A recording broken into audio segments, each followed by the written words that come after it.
so today we are going to do a little workout and we're going to use a kettlebell.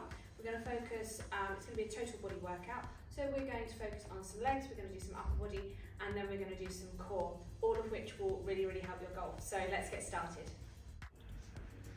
So first up, we've got a kettlebell deadlift. So this is really going to work on our hip hinge, which is really good if you suffer from early extension or loss of posture in your swing.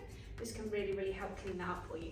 So we're going to take our kettlebell, and the initial movement is going to come from the hips pushing backwards, okay? Coming down to here, nice flat back, don't let the shoulders drop forward, and then back up to the top. Okay, so we'll just do a side on view.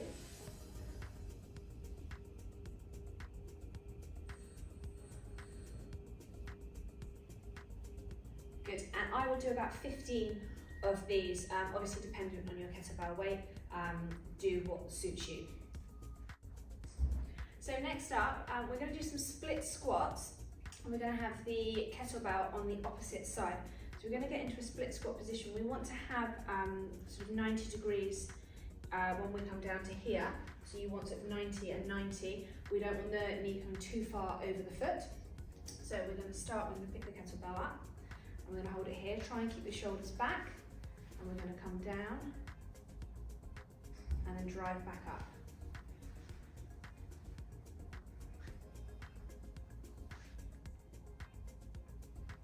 Okay, and I'm going to do 10 on this side, then switch arms, switch legs, and then we're going to do 10 on the other side. It's really important as well. Just make sure that you haven't turned that back foot out too much. Try and keep it straight and keep the hips in line, okay? Remember, be on sort of train tracks, don't try and be on just one line, so try and have your base like this, okay? If you give that a go. And then last up in this little sequence, so this is working on lower body, we're going to do some squats holding the kettlebell upside down this way. So bringing it into here, feet shoulder width apart, keep your head up, shoulders back, squat down just so that your bottom goes slightly lower than your knees. Keep the knees driving out. And we're going to do 15 of those. Then if you do this sequence through, so then go back to the deadlifts, then go back to the split squats, then go back into the squats. If you do it 2 or 3 times through, and then move on to the next section that I'll go through now. So we're moving on to more of the upper body. And we're going to start with some bent over rows, which obviously if you suffer from C posture, so that's just if you're a little bit rounded here, it can just help open up the chest and pull you back a little bit. So have your kettlebell, and then we're going to come down into sort of like a deadlift posture here. And then from here, we're going to row up to there. Okay, and we're going to do 10 to 12 on one side and then 10 to 12 on the other side. If you do struggle with this, you could actually use a bench and put one hand on and one foot on and then row like that, and that would just give you a little bit more support, so you can always try it that way as well. So next up we have, we're going to do a kettlebell clean, and then we're going to take it into an overhead press. I'll give you 2 versions of this, because if you struggle with the first movement, that we could do an alternative. So we're going to start off with the kettlebell in between our legs. My palm of my hand is facing out. As I bring it up, it's going to come up and it's going to sit on my elbow here in a front rack position. Once I've done that, I'm going to dip and then press it above my head. Take it back down to here, back down to the start. So up and then press and then back down.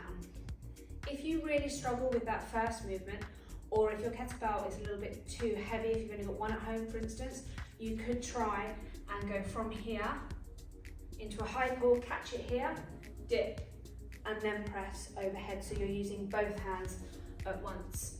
So you can either try the single version, so single arm, and maybe do 10 on each side, or you could do, if your kettlebell's a little bit heavier or you're struggling with that movement, you could then go into like 10 to 15 or do a few more with both arms. So if you give that a go, And last up in this sequence, we're going to do some kettlebell swings. So once again, this is working on our hip hinge a little bit, as well as our upper body and as well as our core.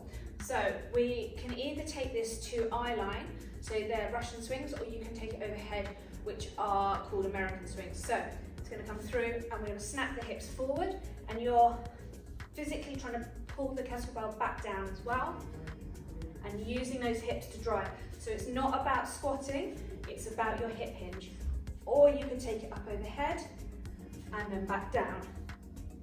So just take it up so your arms are level with your ears. Lock out at the top and then come back down. So if you're a beginner, I would start with the half swings, but if you want to give the full swings a try, then do that. I would possibly do, depending on how heavy your kettlebell is, do sort of 15 to 20 of these. And then once again, with this, you can go around and do the rows, the clean with the press, and then into the swings, and you can do that circuit round 2 to 3 times. So moving on to our core and abs section. So we're going to do some dead bugs. We've done these, I think, in a previous video. I'm just going to show you how you can do them with a kettlebell. So we're going to come down into this position here, and then I'm going to lower the kettlebell on one leg to here, bring it back up to the center, and coming down.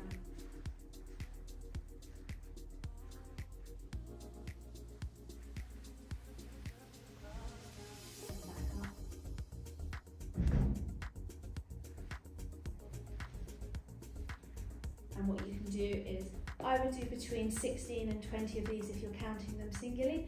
So, but if you're obviously counting one as both legs, do 8 to 10. Next up, we've got some Russian twists, so we're going to use the kettlebell. So you can either do this with your feet on the floor or off the floor. Obviously, if you take your feet off the floor, it's going to be a little bit harder. Just try and keep your knees together when we're doing it. So you're going to lean back ever so slightly, and then we're going to move the weight from one side and rotate round and touch the weight. Don't go too fast, let's control it. Lean back slightly and go round, touch the weight all the way round. And this will really start to work all through the obliques and down the sides as well, which is really, really handy for your golf swing. Okay, and I would do about 20 to 30 of those, obviously dependent on what kettlebell weight you're using, and counting them 1, 2, 3, 4, like that. And last up, we've got some toes to kettlebell. So I'm going to lie back, hold the kettlebell. So actually, the heavier the kettlebell is, the easier this will make it, because it's what's anchoring you. And then with as straight legs as you can, we're going to bring the toes over, touch the kettlebell, control it on the way back down to the floor, and then back over, touch the kettlebell, and then control it all the way back down. I would do between 10 and 15 of these. Go at a nice controlled pace, don't go way too fast. And once again, I would do this circuit round 2 to 3 times.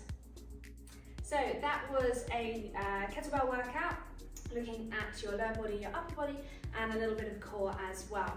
If you like this video, you can check out more of my fitness videos on the Precision Golf YouTube channel, and hit the like and subscribe button.